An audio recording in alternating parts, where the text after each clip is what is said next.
Off the shore I prepare to tackle my final test. One eye on the prize with the other fixed on a vinyl deck. Hypnotised by the spinning motion inside my head. Love inside the cycle, entire nights in a tired mess. Rock attire with vacant stars and a tighter chest. Yellow tinted grills and a set of skills that I've tried to rest. Heartbeat on the floorboards as it cools more. All aboard the ship with a piss poor and a full shorts. I'm mixed with sorts, all bitter, twisted and born ready. On the platform with a bag of vision and 4 bevies. Crack one open and nurse it until I'm bored. Spitting on the floor, making puddles fatter than pork belly. Go on, tell me, my ears are only open once. Try and think wise where you hitchhike with a broken phone. Think I left time. But I do think Folkestone's definitely got like a very strong sense of like community in like some ways. Yeah, I do think it's gotten a lot better. I just don't like how expensive it's become, and I think that with that kind of expense, there's parts of it that have become a bit fake, like it's got a bit of that facade. I think as much as it lifts the community, all of the new things that have been here, it does in a way kind of surpass that and just create opportunities for outside people to come in rather than the people that actually live here. So many people that have had a lot of issues with like drugs and mental health, and a lot of people that have died, and it is definitely like rife.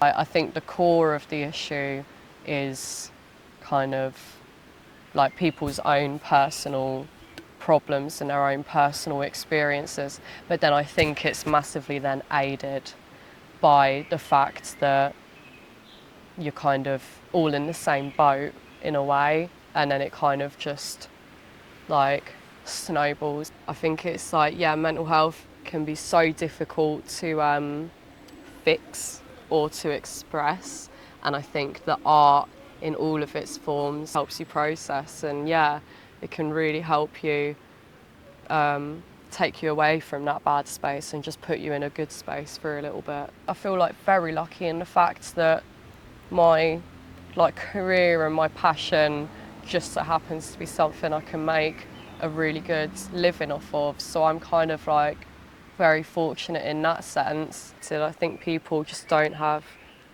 much disposable income, having to prioritise practicality. What do you think of the term Folkestone as an art school? I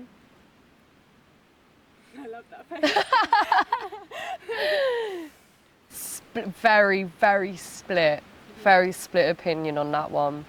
I think like 50%, it is an art school. There's a hell of a lot of artistic outlooks that you can join in with, and obviously it looks quite artistic and definitely, but also like no, not an art school at the same time, shutting out people that don't quite fit into the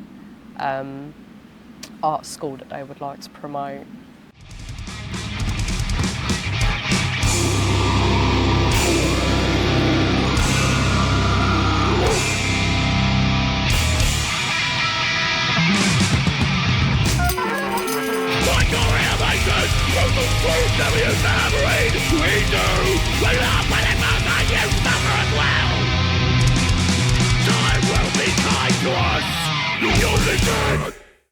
Been playing in bands for a long time. Now it's kind of, with playing shows at the Bursting, it's a bit better that we've got more that we can do. And there are some more interesting things coming through locally than there have been for prior years. But I think though, just trying to stay creative in the sport for a bit, because of a lot of the struggles that we just as people have, a lot of people kind of fall into sort of drugs, drinking, whatever else, and it makes a lot of these very creative people just harder to work with, or through like no fault of their own, Like, I think the people here define it, even though there are all these struggles, there are still people that are trying through it all, and that they're really what defines what Folkestone is to me personally,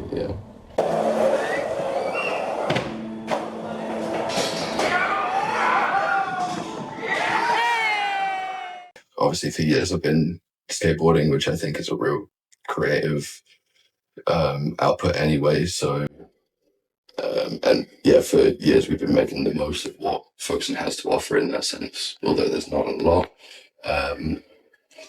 You know, we still try and push through and persevere with it all. They take away the free skate park that we've had that had been fine for years, and all it needed was a bit of extra funding into the Shared Youth project. And instead, you know, they kind of just didn't really help with that. And now that all that's gone and we're left with a skate park that we have to pay to go to. You know, when I started, it was because we were outcasts and we didn't want to play football with all the other boys, and I wanted to do our thing. I mean, yeah, it's been cool riding for Jammer. I do really like what he's been doing. He's a really, really big influence on all the skateboarding in this town. You know, being one of the only shops to kind of really represent the locals and do things.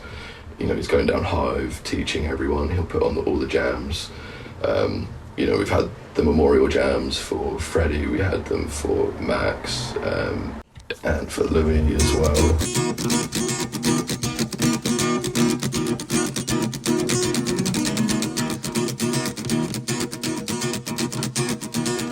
I've been fed crooked lies, been fed dollars and drug the tap, nothing to do with us. Then every year another one goes too far, and everyone smiles and wears lingerie.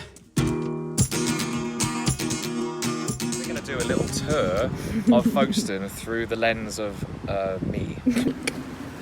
Folkestone does have a uniqueness. There's a lot of interest. There's a lot of magical people here, and people who don't really go along with stuff. The fact that they don't get mentioned too much. There's a lot of niche and fringe people, and I think they get that they are trying to do something new, despite what's been happening to try and make everyone the same. So the magazine was kind of there to get people to think differently and to open their consciousness more, and do it in a way that was artistic and collaborative. I was just kind of the conduit. Should we skip? Should we hop? We're watching the end of an era. We're seeing a profound change in. Well, I think the light is darkest just before the dawn, and all the things that matter have sort of been neglected and forgotten about. Yeah, the Harp was an original music venue for a lot of really cool artists, and the library's a place where you go and study and read interesting books. And a lot of these things have been completely displaced by advertising. There was a point, I feel, in the COVID like vaccine year that I was just expecting someone to just drop every 6 months. Yeah. And it was like Facebook posts would be made. Mm-hmm. There's something really disconnected about the culture that we live in. What really shook me is when Louis died. A lot of people after they died, people were doing the same stuff that same crowd that killed it, and we kind of have to be ironic about it, just because. Yeah. Well, we've been made to be ironic about it, because we had a lot to process. Right, Kevin. Hello, Mark. You're right. How you doing? Really You friendly? Hello. Normally you just have to wear that bloody. I like being in Folkestone, and I'm accepted by people in Folkestone, and I think Folkestone has a beautiful potential. I don't feel that it's necessarily somewhere I have to stay, but I love Sussex. I love Europe. I'd love to visit Asia. I'd love to visit Africa. For now, while I'm an artist who's got so much to live on, and someone who feels he knows where he's going, I'm very open to whatever happens in the future.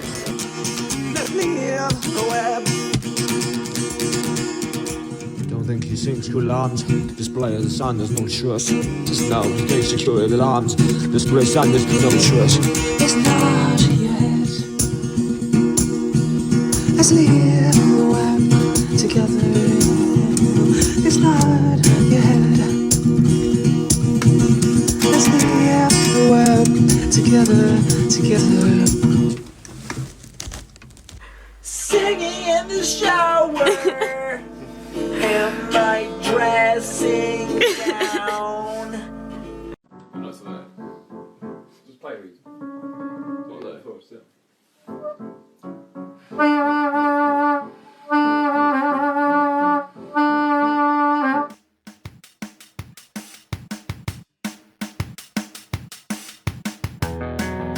Sid's cooking show. Yeah! That's such a good sound. Yeah, let's sizzle. It smells good. Mmm. Shit, is it still on there? Finish with that. Keep going with some mayo. Vegan mayo! Oh yeah.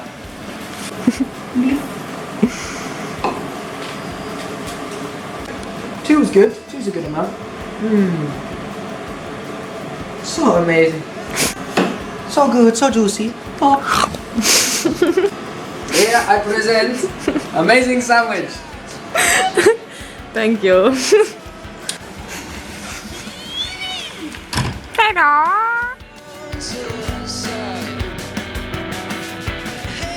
We all had a little network of alternative kind of counterculture, melting pot of niches and different groups, and I think we all supported each other in a way that was quite strange, bearing in mind how different we all were. But yeah, it was good. I liked it. It was heartbreaking at points, but it was good. I dropped my flag, shit, no. Oh, thank you, Natasha.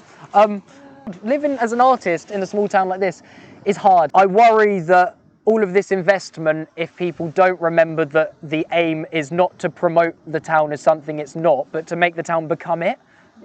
I think as long as we focus on the artists and making the life of an average artist better, Folkestone will stay like this. But if we make it about parading them around whilst not paying them fairly, it won't have sustainability. I'd say lack of a future. When people can't see a future, they don't put themselves there and they don't manifest it into happening. And I think because the art scene often would prioritise voices of established artists from outside of Folkestone, and it was like that could have been done by a local person on an issue actually facing Folkestone, because when you've got friends dying from suicide and drug abuse, and you've got housing issues, and you've got just like things that are actually affecting you day to day, and then you see someone come and do a coronavirus or Brexit-based artwork piece, and that's standing there as you walk into your shops in the morning. It just makes you feel disconnected from the art scene rather than a part of it. I wish my dead best friend's graffiti was still in town. We need to find the value in the art that's disobedient again in Folkestone, because that's at the heart of it. And yeah, I'm angry now and I'm upset because, I don't know, I just live in a town that feels like it could have been so much more if the voices that we've lost along the way were a massive part of it. And I have just echoes of a life spent with these people making great art, and I don't get to see that art, and it would have been really beautiful. I use my drag to tie in the journey of queerness. When I'm just Sid and I look slightly gay, that's when I get the most abuse. But when I am in full drag, big old tits on, and I'm walking down that street, they look away. They literally do. They can't, because looking at me means, I don't know, just addressing something in their head that they're not ready to. But it's hard, and drag costs money, and I don't have that much money. So I knew I needed to kind of find my people, because that's really, drag is a thing about community, which I have had the pleasure of being let into people's queer family in Folkestone by Illa, or Fever Dream, an incredible queer artist, creator of Trans Voices, Dita Garbo, who is a Folkestone-based drag queen, one of the oldest drag queens to ever be on Drag Race. I'd say the point where I dropped out, so to speak, was, yeah, when the friends died, one after another, because it was like, I don't think it was necessarily just the art scene that we were dropping out of. It was, to a certain extent, hope. Like, there was a while where we were all just a bit crazy and we weren't making good decisions and we were self-sabotaging. We're all a bit naughty, and that's nice. And that's what makes Folkestone special, I'd say, yeah.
Hey, and thanks for watching so far. I first came up with the idea for this project back in 2017 when I was still a teenager. And I just moved into a house with an unruly bunch of people who were phenomenal graffiti artists, skaters, rappers. And yeah, the talent just really astounded me. And it was a whole community of people within Folkestone I otherwise had little kind of awareness of. And yeah, basically I wrote down a list of names of my friends and people who'd caught my eye, and I was like, I'm going to make a film about them. And then over the next 8 years of that, a lot of the people's names I'd written down died, and they've died really young. And my friends are now grieving and also dealing with all of the other normal life problems that people deal with in adolescence. And yeah, I just wanted to recognise how awesome I think my friends are, basically, and remember those who have gone.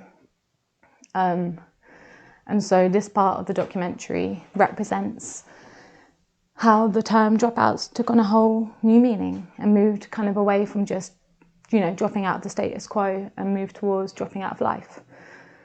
My friend Sam put it really well, how surreal this experience has been for most of us, to lose so many people in such a short amount of time at such a young age. And he just said that we're in our 20s and we've been to far more funerals than we've ever been to weddings. And that really hit me. And I've been contemplating a lot about this project in King's North Gardens and overlooking the Warren, and it's been bizarre that each time I've been able to choose a different bench that has been put there in memory of my friends, because that's how many there are. And so this documentary specifically is dedicated to Sophie, Freddie, Jordan, Max, Maisie and Louis. And even saying that, I get worried, and everyone has who I've interviewed. I've asked them at the end who I'd like to dedicate it to, and everyone's like, I don't want to forget someone. And I've chosen these people specifically because I have a personal connection to them, and because realistically there are too many names to include.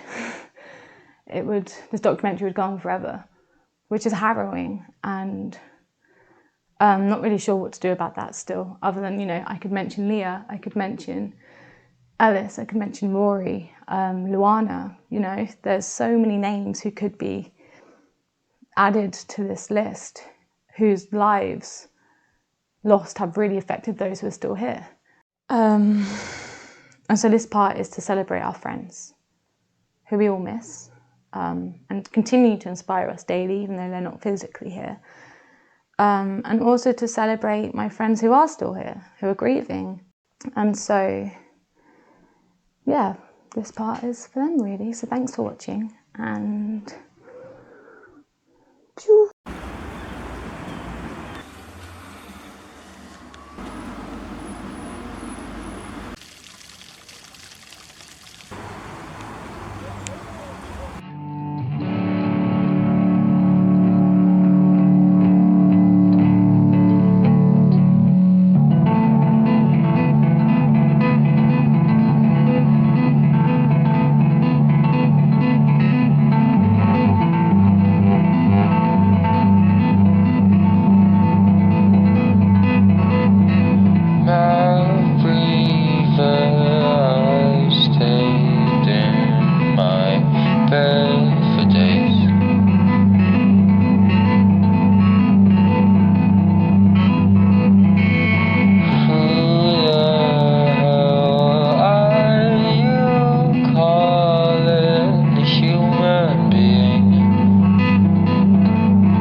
And I'll scratch up your vinyl collection and curse the gods of wax. It will be you that have to question.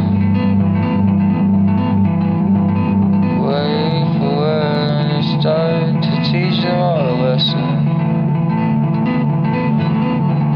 Wait for when you start to teach them all a lesson.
sat on the window ledge in blankets and watched the sunrise leap over a monochrome town with apathy splattered like grey paint over the concrete. And we frowned because the faces that passed our dangling legs each looked like penciled out paintings that hadn't quite made it to colour. The sky was a soapy grey and tiny raindrops fell onto the pavement below us like snow that should have been but didn't. We both felt like we had had this feeling before, like that bittersweet thing you get when you've overnapped, or when you look at old photos of your parents and realise you're an improvisation, a probability. As the people left their houses like wind-up soldiers marching one step after another into their Ford Fiestas, we watched them doing so, and for one grandiose fucking second we left those streets of Dover. For them we were in colour.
You never heard of this, the herbalist learned to spit words when he burnt a spliff. I think the earth is sick, we should start preserving it instead of jumping overboard, maybe just return to ship.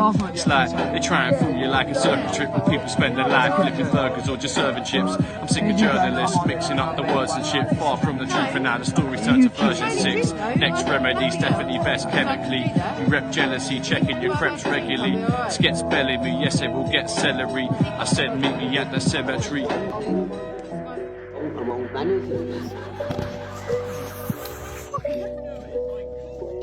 Your own.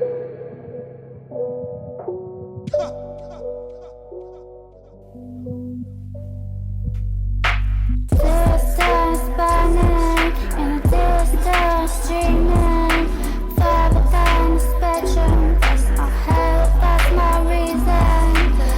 A lost meaning, an empire demons, fighting 'cause I'm free.